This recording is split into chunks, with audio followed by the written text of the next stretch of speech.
अस्सलाम वालेकुम, welcome to another video. दोस्तों, अगर आप अडोब फोटोशॉप इस्तेमाल करते हैं या फिर आप अडोब के कोई दूसरी प्रोडक्ट्स इस्तेमाल करते हैं, जैसे अडोब प्रीमियर प्रो है, इलस्ट्रेटर है, लाइट रूम है, आप कोई भी अडोब की प्रोडक्ट इस्तेमाल करते हैं तो वो कुछ देर वर्किंग करने के बाद स्लो होने लग जाती हैं।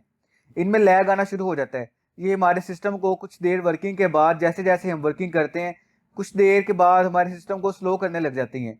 तो ये क्यों होता है, इस एरर का सलूशन हम इसी वीडियो में देखेंगे। अब जैसे यहाँ पर आपके सामने मैंने कुछ वर्किंग की कर रखी है, ये मैंने इसी वीडियो का थंबनेल तैयार किया है। ये थोड़ी बहुत मैंने वर्किंग यहाँ पर कर रखी है। तो इतनी सी वर्किंग के बाद ही ये मेरे सिस्टम को थोड़ा सा स्लो करने लग जाता है। इसमें थोड़ा सा लैग आने लग जाता है। अब जैसे यहाँ पर मैं आपको दिखाने के लिए एक इमेज में एक फिल्टर ऐड करता हूँ। फॉर एग्जांपल मैं इस इमेज में ब्लर ऐड करता हूँ। फिल्टर्स में जाऊँगा, ब्लर में, और यहाँ पर मैं एक ब्लर फिल्टर ऐड करता हूँ। तो यहाँ पर आप नोटिस करेंगे कि ये सिस्टम को थोड़ा सा लैग करने लग गया है, थोड़ा सा सिस्टम को स्लो करने लग गया है, क्योंकि मैंने यहाँ पर थोड़ी सी वर्किंग कर रखी है। इस वजह से ये सिस्टम को थोड़ा सा स्लो करने लग गया है।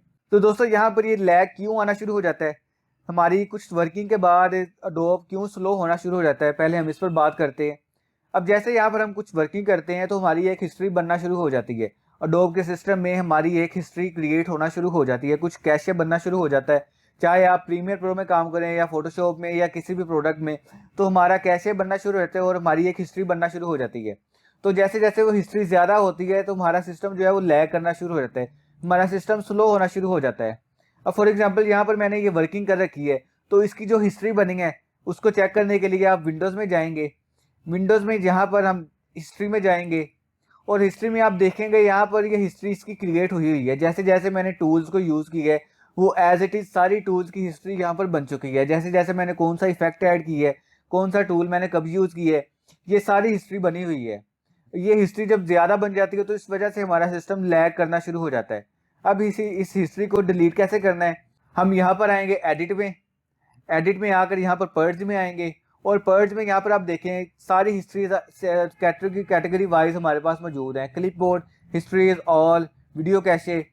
हम यहाँ पर ऑल में आएंगे। अब एक चीज़ यहाँ पर आपको नोटिस करने वाली जो है वो ये है कि आप जैसे ही इसको डिलीट कर देंगे, आप किसी भी चीज़ को अनडू या रीडू नहीं कर सकते।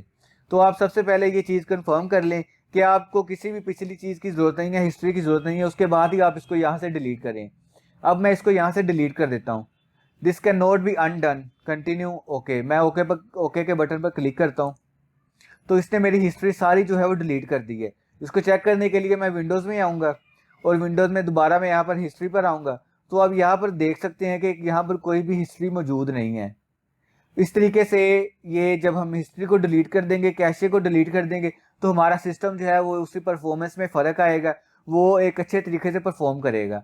जैसे ही हम दोबारा यहाँ पर वर्किंग करेंगे तो यहाँ पर दोबारा हिस्ट्री क्रिएट होना शुरू हो जाएगी। तो आप मेक श्योर कर लें कि आप हिस्ट्री डिलीट करने से पहले किसी भी पिछली चीज़ की आपको ज़रूरत नहीं है, उसके बाद ही आप हिस्ट्री डिलीट करें। सो ये थी आज की वीडियो। उम्मीद करता हूँ आपको वीडियो ज़रूर पसंद आई होगी। वीडियो पसंद आई हो तो वीडियो को आप ज़रूर लाइक करें, और मज़ीद ऐसे ही वीडियोस के लिए चैनल को आप ज़रूर सब्सक्राइब करें। हम मिलेंगे अपनी अगली वीडियो में। Till then stay tuned.